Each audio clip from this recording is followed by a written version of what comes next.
I've been dreaming on in my head like I've seen it. A life worth living is a life with meaning. I'll do what I love till my heart stops beating. I'm feeding this demon.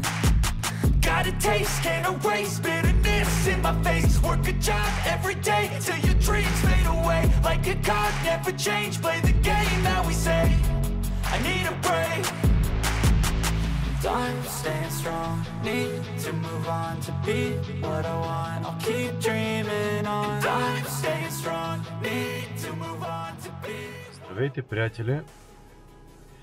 Днес се включвам с едно бързо видео.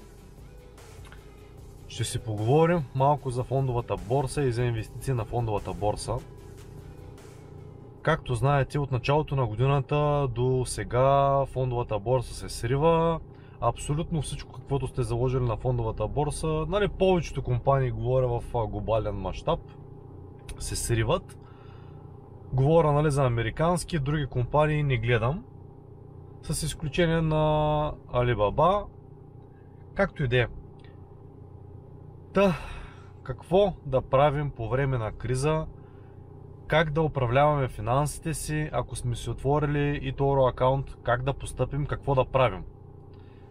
В днешното видео ще ви кажа моите 3 стратегии, как да се справим с кризата и като цяло аз какво правя и какво съм намислил за следващите години напред. Здравейте на всички вие, които сте за първи път в моя канал. Аз съм Викеца и правя разнообразни, интересни и мотивационни видеа. Ще ви бъда благодарен, ако ми ударите по един лайк на клипа и се абонирате за канала.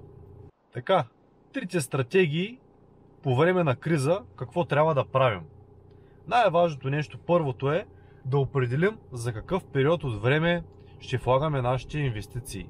За година ли ще бъде, за 2 ли ще бъде, за 5 ли ще бъде. Трябва да се определи един период от време.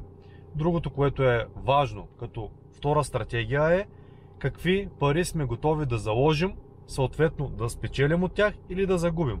Тоест, винаги човек трябва да си позволява да залага толкова, колкото може да загуби. Това е второто най-важно нещо.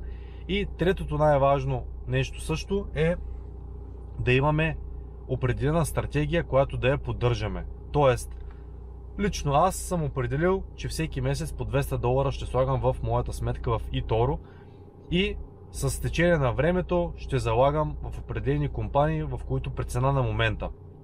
Определил съм от порядъка на 20-30 компании, които с времето ще залагам, и на тези 20-30 компании в моментния пик или спад аз преценям кога да залагам. Така че това е моята стратегия. Другото, което аз съм решил за себе си, че трябва поне 5 години да минат, че и повече, за да има дългосрочна инвестиция. Така че, приятели, вие сами трябва да прецените за колко време трябва да залагате, как ще залагате, краткосрочно ли, дългосрочно ли. Другото, което искам да споделя с вас, сега ще ви покажа на телефона. Кога е най-добрият момент да залагаме? Абсолютно сега казвам, че е най-добрият момент да залагаме, защото когато се сривят борсите, когато има спад в абсолютно всичко, когато има криза, тогава е най-добрият момент да залагаме, защото тогава цените са най-ниски. А и да виждате, че се качват цените, не е проблем да се залага. Но пак казвам, това е стратегията за дългосрочно инвестиране.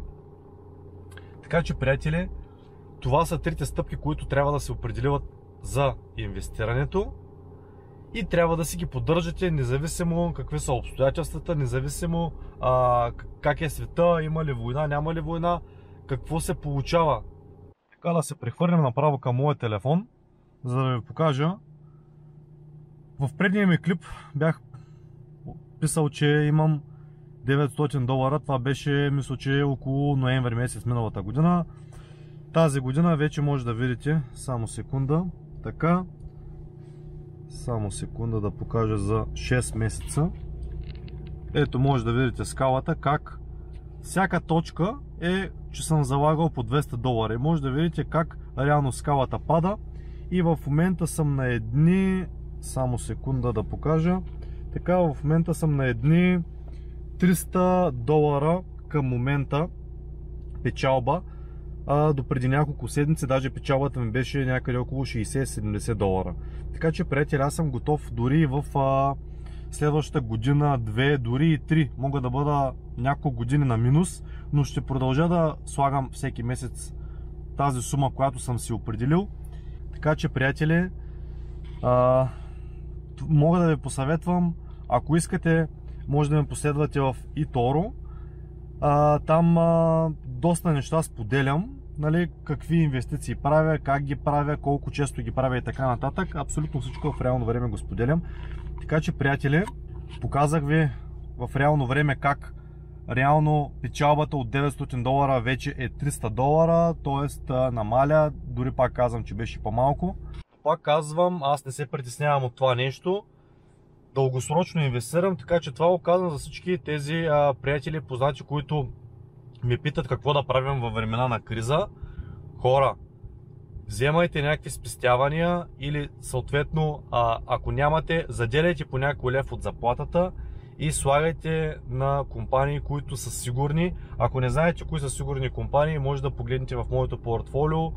Така че, пак казвам, това са неща отново в риск, но пък ако паричките ви стоят в банката, те няма да се умножават, а ще бъдат само на минус. Така че, според мен, това е най-доброто средство за инвестиране и за печелене на допълнителни доходи. Надявам се да ви е било интересно, надявам се да съм бил полезен. Ако имате въпроси или нещо друго, може да споделите с мен долу в коментарите. Пожелавам ви успех, ще се видим само след няколко дни и най-вече бъдете здрави! In the back, I'ma swing home run like a baseball bat. Gonna see me rise, you can hate on that. I don't play both sides, doing me no cap. I'ma ride or die for my dreams on tap. I'ma fly real high, you ain't see me slack. No, it's not how you fall, it's how you get right back up. That's how you get tough. Calluses on my hands so rough, yeah, I call your bluff. I'm not the one, mess with me and come out with none. Cause I'm so done, you had your fun, and now you're gonna face down the barrel of the gun. Cause I got